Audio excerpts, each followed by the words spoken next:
अन्नदाता,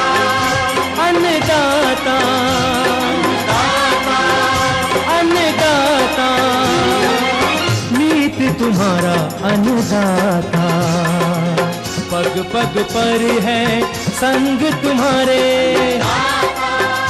अन्नदाता।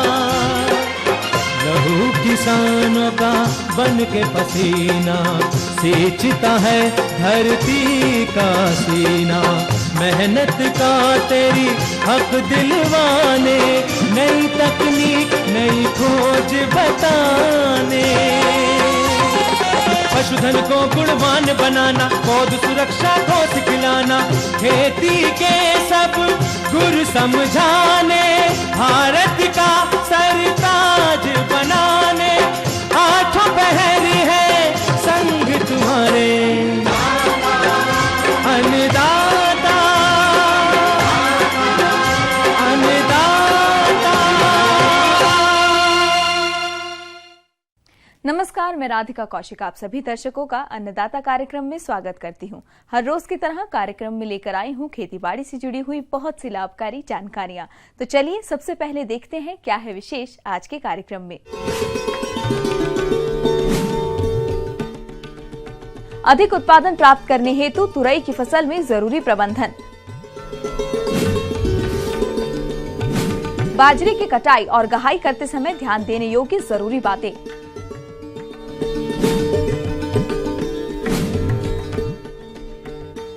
हरे चारे के लिए बरसीन की उन्नत बुवाई तकनीक।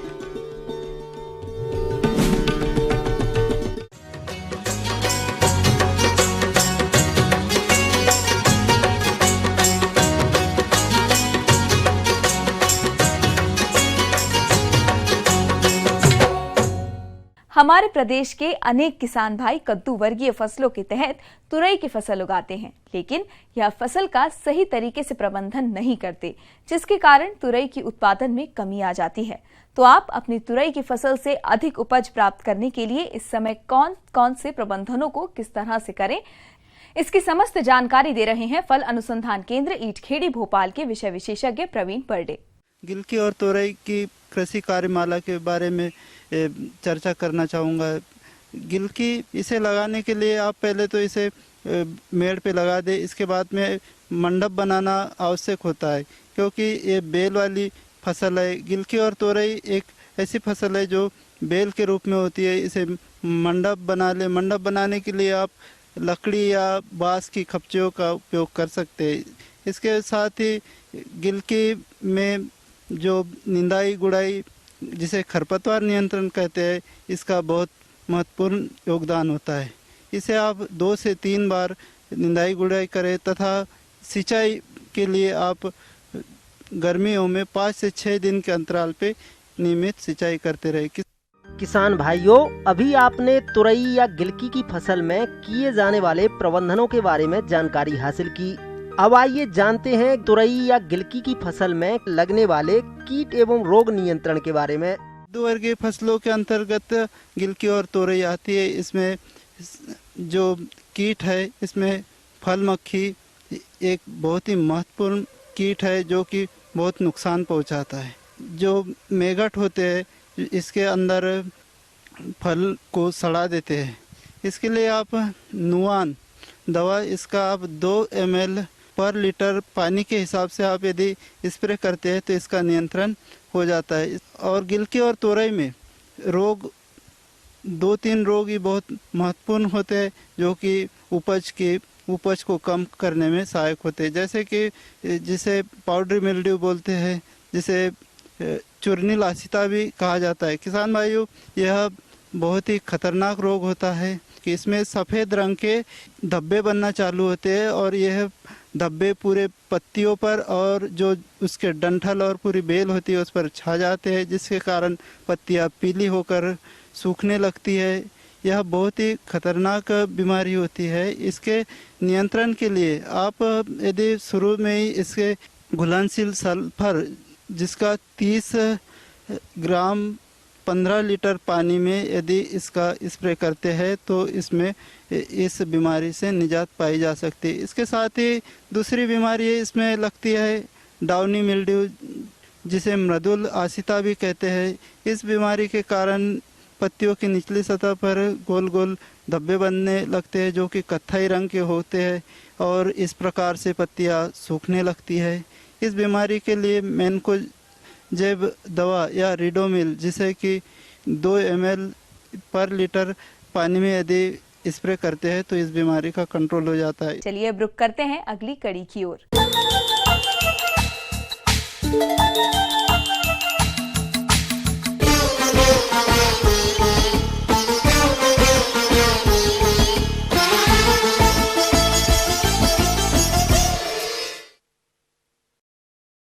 हमारे प्रदेश के जिन किसान भाइयों ने बाजरे की बुवाई समय से की थी, उनकी फसल में बालियां पककर कटाई के लिए तैयार हो चुकी हैं।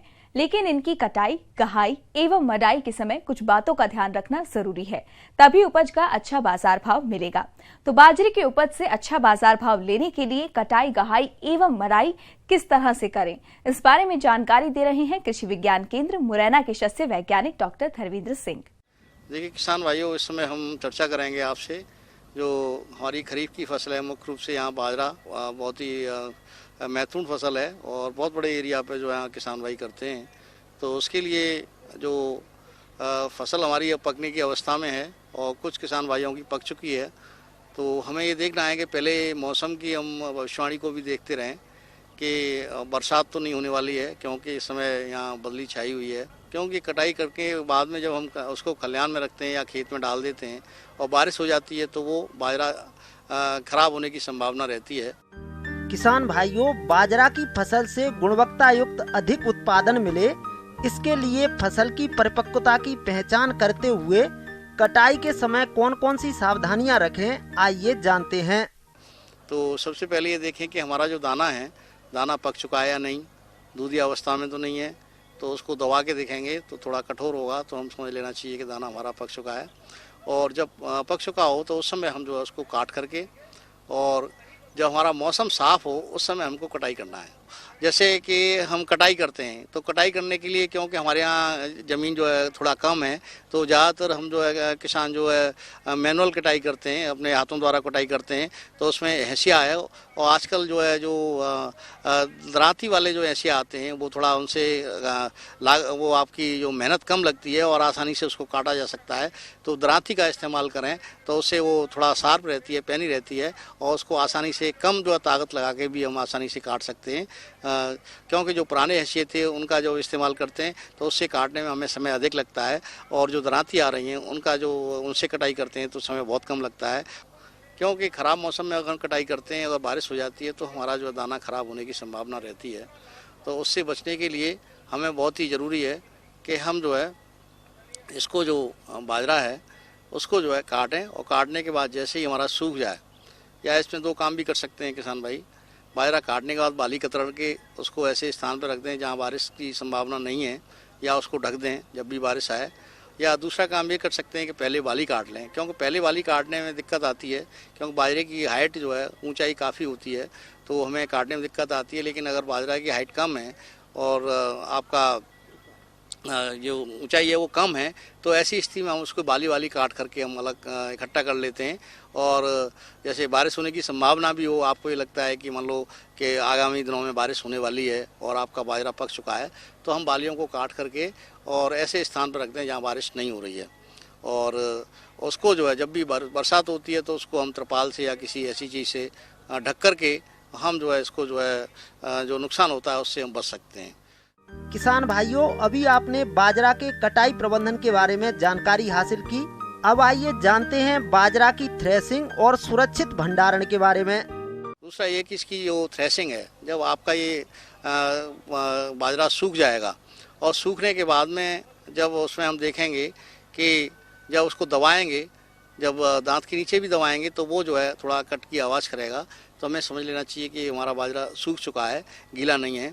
उस समय हम इसको थ्रेसिंग करेंगे। और थ्रेसिंग करने के बाद में, क्योंकि आजकल हम देखते हैं कि सभी लोग थ्रेसिंग जो है आपके जो थ्रेसर हैं उससे करते हैं, या बड़ी बड़ी कटर हैं उनको, वो भी थ्रेसर का ही रूप है। तो थ्रेसर से जो कटिंग करने के बाद में, जो थ्रेसिंग करने के बाद में उसको जो है हम खलिहान में उसको थोड़ा सुखाएं, क्योंकि हम जब उस समय जब बाजरे को निकालते हैं तो उसमें काफ़ी नमी रहती है और नमी रहने की वजह से फफूंदी आने की संभावनाएं उसमें रहती हैं। तो हम पहले उसको निकाल करके और फिर फर्श पर सुखाएं और सुखाने के बाद उसको छाया में ठंडा करें और उसके बाद भंडारण करें। दूसरा उसमें ये भी हमें करना है कि बाजरा जब सूख जाए तो हम जो है जूट के जो बोरे हों उसमें भंडारण करें, क्योंकि हम देखते हैं कि प्लास्टिक के कट्टों में नमी अगर थोड़ी सी भी रह जाती है तो बाजरा ख़राब होने की संभावना रहती है। अगर जूट वाले बैग हैं तो उसमें जो है हवा का थोड़ा जो आवागमन है वो आराम से रहता है और उसमें जो है हमारा जो बाजरा जो है ख़राब होने की संभावना कम से कम रहती है। तो किसान भाइयों इस चीज़ का ध्यान रखेंगे तो निश्चित रूप से जो हम कटाई और मड़ाई की बात करते हैं और कटाई मड़ाई अगर समय से कर लेंगे तो हमारी आगामी फसल भी हम जो है समय से ले सकते हैं। बढ़ते हैं अगली प्रस्तुति की ओर।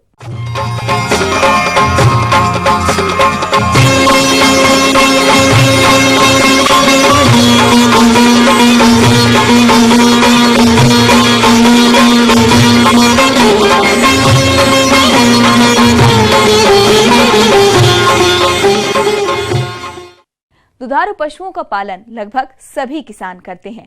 कोई इसे व्यवसाय के रूप में कर रहा है तो कोई 1 या 2 पशु पालकर अपने परिवार के लिए दूध का उत्पादन करता है। किसान भाइयों, इन पशुओं से अच्छा दूध उत्पादन मिलता रहे और इनका स्वास्थ्य भी सही बना रहे, इसके लिए इनके आहार में हरे चारे की पूर्ति करना जरूरी है। तो किसान भाइयों, यह सही समय है जब आप हरे चारे के लिए बरसीम की बुवाई कर सकते हैं। किसान अभी इसकी बुवाई करके 3 से 4 माह तक अपने पशु के लिए हरा चारा पा सकते हैं। अतः आइए आपको मिलवाते हैं डॉक्टर शंकर सिंह से, जो आपको बरसीम की बुआई की तकनीक पर जानकारी दे रहे हैं। बरसीम जो है वो एक ऐसा हरा चारा है रबी का जो सबसे पौष्टिक और सबसे पोषक तत्वों से भरपूर होता है और दुधारू जानवरों के लिए ये बहुत ही उपयोगी सिद्ध हुआ है। तो किसान भाइयों, बरसीम की अच्छी खेती करने के लिए अच्छी कटिंग मिले, अच्छे चारे की मात्रा मिले, वो किन बातों पर निर्भर करता है, इसके संबंध में हम कुछ विचार रख रहे हैं।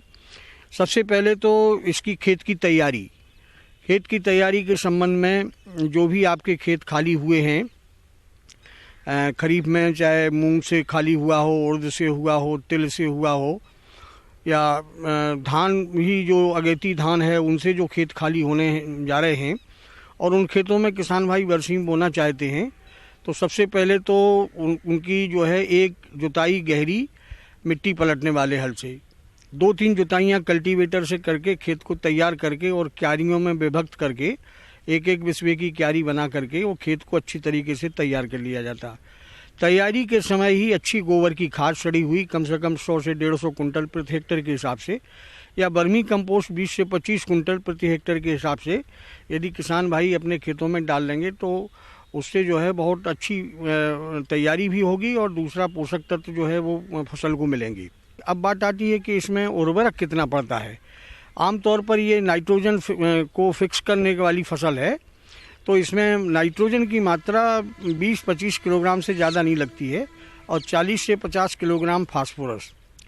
दूसरी बात महत्वपूर्ण है कि अब कौन सी वैरायटी, इनके लिए बहुत अच्छी वैरायटी आ गई हैं, मिस्का भी है, फ़कत है, तो ये वैरायटी जो है जो लोकल किसान बोते हैं वो है और ये अधिक उपज देने वाली, अधिक चारा पैदा करने वाली वैरायटी है।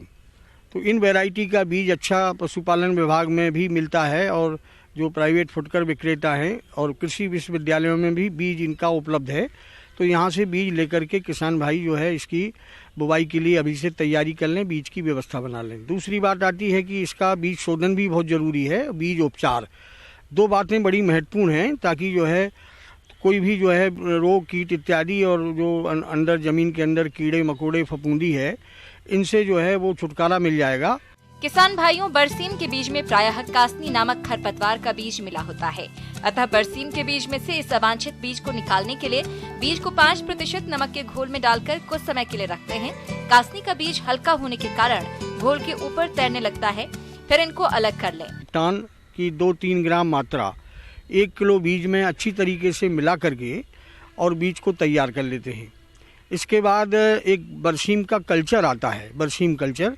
इसकी 200 ग्राम से 250 ग्राम मात्रा एक आधा लीटर भगोने में पानी लेकर के और उसमें उसको जो है गर्म करते हैं, 50 ग्राम गुड़ मिला लेते हैं और जैसे ही ठंडा हो जाता है उसमें इसका कल्चर मिला करके और वो जो लेप बनेगा वो लेप पूरे बरसीम के बीज में मिला दिया जाता है और फिर छाया में सुखा करके सायंकाल जो है इसकी बुवाई करनी है। 15 अक्टूबर तक बड़ा बढ़िया समय है इसका बोने का। और बोने के लिए जो है क्यारियों में पहले पानी भर दीजिए और पानी भरने के बाद उसमें छिटक दीजिए। दूसरे तीसरे दिन बरसीम जमने लगेगी। दूसरा 25 से 30 किलोग्राम लगभग जो है इसका बीज प्रति हेक्टेयर की मात्रा से लगता है। तो किसान भाई इसमें पहली कटिंग में चूँकि चारा कम मिलता है इसलिए पहली कटिंग में इसमें राई या सरसों की 50 ग्राम मात्रा जो है 100 ग्राम मात्रा मिला देंगे तो ये पर्याप्त चारा पहली कटिंग में अच्छा मिलता है। फिर दूसरी कटिंग में बस सिंचाई करना है और सिंचाई करने के बाद जो है इसमें नाइट्रोजन का टॉप ड्रेसिंग करते रहना है। आपको निरंतर इसमें से जो है 500-700 कुंटल तक एक हेक्टेयर में जो है 2-3 कटिंग में चारा मिल जाता है। लास्ट कटिंग छोड़ देते हैं तो ये बीज के लिए बन जाती है, तो किसान भाई अपने घर का बीज भी तैयार कर लेते हैं। पशुपालन के लिए एक बहुत बड़ी चीज़ होगी और इससे दूध की मात्रा बहुत बढ़ती है और निरंतर जो है पशु जो है दूध के लिए जो है तैयार रहता है।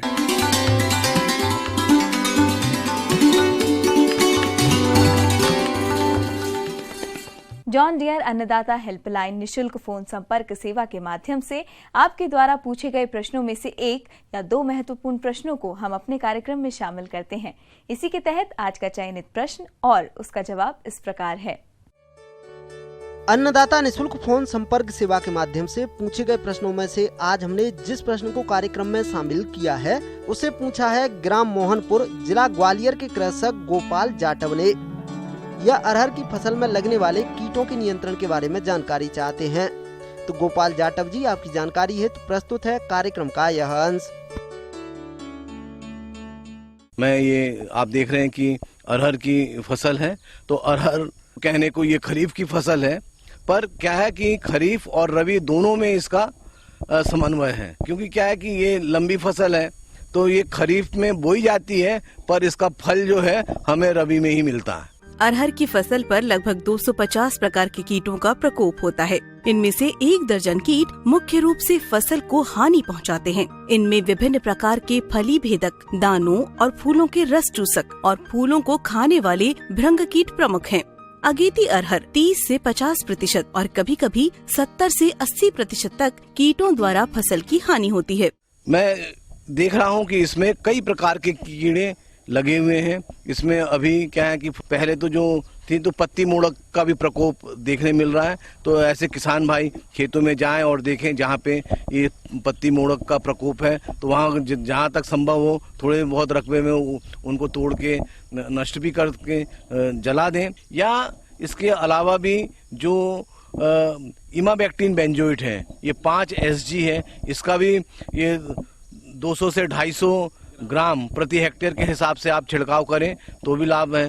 और इसके अलावा भी जहाँ जहाँ फूल लग रहे हैं वहाँ मैं देख रहा हूँ कि फफूला कीट जो है उसका भी इस बार काफ़ी प्रकोप देखने को मिल रहा है। ये काफ़ी आकर्षित और बड़े से काले और पीले रंग के चिट्टेदार कीट होता है, काफ़ी बड़ा सा है, पर ये क्या है कि हर प्रकार के फूलों को ये खा के नष्ट कर देता है। तो इसके नियंत्रण के लिए सबसे अच्छा ये उपयुक्त पाया गया है कि जो हमारे पारंपरिक कीटनाशक हैं जैसे क्लोरोपाइरिफॉस है, इसका 2 लीटर प्रति हेक्टेयर की दर से यदि किसान भाई छिड़काव करते हैं तो निश्चित तौर पर इसका प्रकोप रुक जाएगा। किसान भाइयों, अभी अरहर की फसल में रस चूसक कीट, जेसिड, फुदका आदि का प्रकोप है, जो कि पौधे के कोमल भागों का रस चूसकर हानि पहुंचाते हैं। साथ मोज़ेक जैसे भयंकर रोग वाहक कार्य भी करते हैं। पहला, रस चूसक कीटों के लिए 0.04% मोनोक्रोटोफॉस 2 मिलीलीटर प्रति लीटर पानी में घोलकर छिड़काव करना चाहिए। इसके अलावा भी फलियां छोटी छोटी लगी हुई हैं, कहीं बड़ी फलियां भी आई हुई हैं। इनमें भी क्या है कि जो छेदक कीट हैं उनके हर प्रकार के छेदक कीट हैं, चाहे वो प्लूम मॉथ हो, चाहे वो चने की इल्ली हो या अन्य दूसरे प्रकार के भी जो हैं वो सब प्रकोपित कर रहे हैं। तो इन सब से बचाव करना आवश्यक है। इन सब के लिए भी क्या ये अच्छा है कि आप समन्वित कीट नियंत्रण का उपयोग करें। और मैं तो ये चाहूंगा कि डंडियां भी बड़ी बड़ी लगा दें, खूंटियां 20 से 25 प्रति एकड़ के हिसाब से, ताकि उसमें वो दुफनी रहे, उसमें या टी आकार की रहे जिसमें चिड़िया बैठे और इनको खाती जाए, तो इससे भी काफी नियंत्रण होता है। इसके अलावा भी क्या है कि प्रकाश प्रपंच का आप उपयोग करें। तो प्रकाश प्रपंच में भी क्या है कि हर प्रकार के ये कीड़े जो हैं इसमें आके बंद हो जाते हैं, उनको नष्ट किया जा सकता है। और जो फिरोमोन प्रपंच है इसका भी आप उपयोग करें तो इससे भी काफी लाभ होता है। एक तो इनसे क्या कीड़े तो नियंत्रित होते ही हैं, साथ में ये क्या हमको ये बताते हैं कि वातावरण में कितने कीड़े हैं, माने उसके प्रकोप की क्या संभावना है, ये भी बहुत आवश्यक रहती है। तो इसके नियंत्रण के लिए सबसे अच्छा ये उपयुक्त पाया गया है कि जो हमारे एंडोक्सिकार्ब हैं या राइनेक्सिपार है, तो ये जो भी दवाइयां हैं तो ये आप कीट विशेष के अनुसार इसमें छिड़काव कर सकते हैं। तो हर फसल में हम दवा डालने के पहले हम ये देख लें कि एक पूरा घोल बना लें कि हमको एक रकबे में कितना पंप डालना है, क्योंकि पानी की मात्रा की भी उतनी बहुत आवश्यक होती है। क्योंकि जितना ज़्यादा पानी डालेंगे, जितना ज़्यादा घोल डालेंगे, वो चारों तरफ अच्छे से फैलेगा और नियंत्रण अच्छे से होगा। इसी कड़ी में जो दूसरा प्रश्न कार्यक्रम में शामिल किया है उसे पूछा है ग्राम खेरिया, जिला सागर के कृषक रघुनाथ तोमर ने। यह बकरियों के संतुलित आहार प्रबंधन के बारे में जानकारी चाहते हैं। तो रघुनाथ तोमर जी, आपकी जानकारी हेतु प्रस्तुत है कार्यक्रम का यह अंश।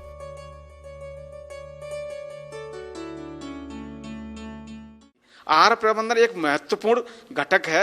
आहार के माध्यम से ही हम अच्छा दूध उत्पादन तो लेते ही हैं, साथ ही साथ जो बकरी दूध उत्पादन कर रही है उसको पर्याप्त मात्रा में पुनः बनाए रखें, जिससे उसका स्वास्थ्य प्रभावित नहीं हो। पर कुछ मोटे मोटे तौर पर 2-3 बातें हमारे बकरी पालक भाइयों को ध्यान रखनी चाहिए। वैसे तो ये सभी जानते हैं बकरी एक ऐसा जीव है जो जैसे आप 3 से 4 घंटे और लगभग 5 घंटे भी आप चरा लेंगे, 3 से लेकर 5 घंटे के यदि आप चराते हैं और पर्याप्त मात्रा में उस जंगल में या खेतों में ले जाते हैं, पेड़ पौधों की पत्तियां आप खिलाते हैं, घास फूस खिला लेते हैं, तो उसका जो है भोजन पूर्ण हो जाता है, वो उसे अलग से जरूरत नहीं पड़ती। परंतु जब दुधारू अवस्था में हमारी बकरी है, दुधारू अवस्था में बकरी को इसके मोटे मोटे तौर पर आप गेहूं का जौ का रातब ले सकते हैं 40%, खली ले सकते हैं इसमें 35%, इसमें चोकर चने चूने की भूसी ले सकते हैं आप जो 20%, नमक ले सकते हैं 3%, खनिज लवण मिश्रण ले लें 2%। इस तरीके से आप लेंगे तो 100 किलोग्राम ये आपका संतुलित आहार बन जाएगा।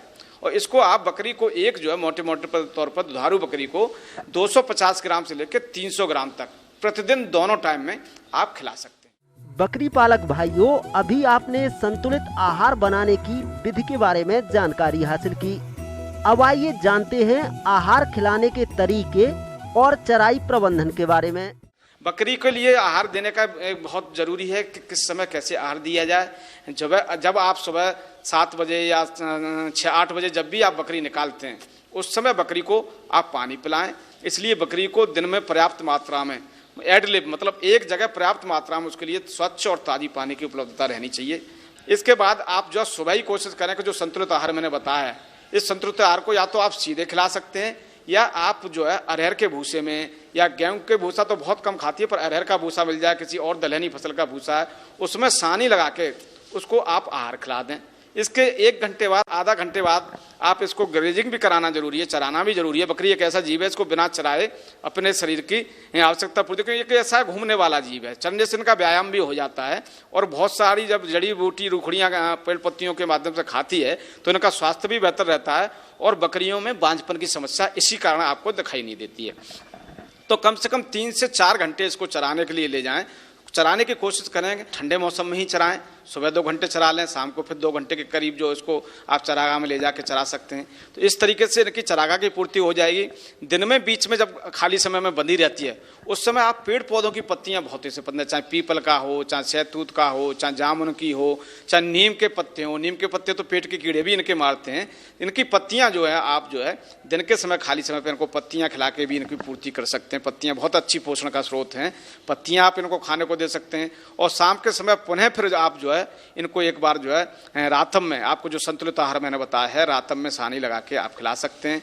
इस तरीके से आप देंगे तो इनकी पोषण की आवश्यकताएं पूरी होती हैं और दुधारू बकरी भरपूर जो उसकी क्षमता है उस क्षमता के अनुसार दूध उत्पादन करती है। ये जब दूध उत्पादन क्षमता के अनुसार करती है तो हमारे बकरी पालक को दूध भी प्राप्त होता है और बकरी का जो बच्चा है उसके नीचे पल रहा है उसको भी पोषण पर्याप्त मात्रा में दूध के रूप में मिलता है। साथ ही साथ बकरी का स्वास्थ्य भी प्रभावित नहीं होता, वो स्वस्थ बनी रहती है और जल्दी गर्मी पर आके पुनः गर्भ धारण करती है, जिससे आगे फिर ब्याने के लिए तैयार हो जाती है। तो ये बकरी की आहार और पोषण संबंधी आवश्यकताएं हम पूरी करके उनसे दुधारू बकरियों से हम अच्छा लाभ ले सकते हैं। अब आइए देखते हैं कल दिखाए जाने वाले कार्यक्रम की मुख्य झलकियां। मसूर की फसल से अधिक उत्पादन प्राप्त करने हेतु वैज्ञानिक तकनीक से बुवाई।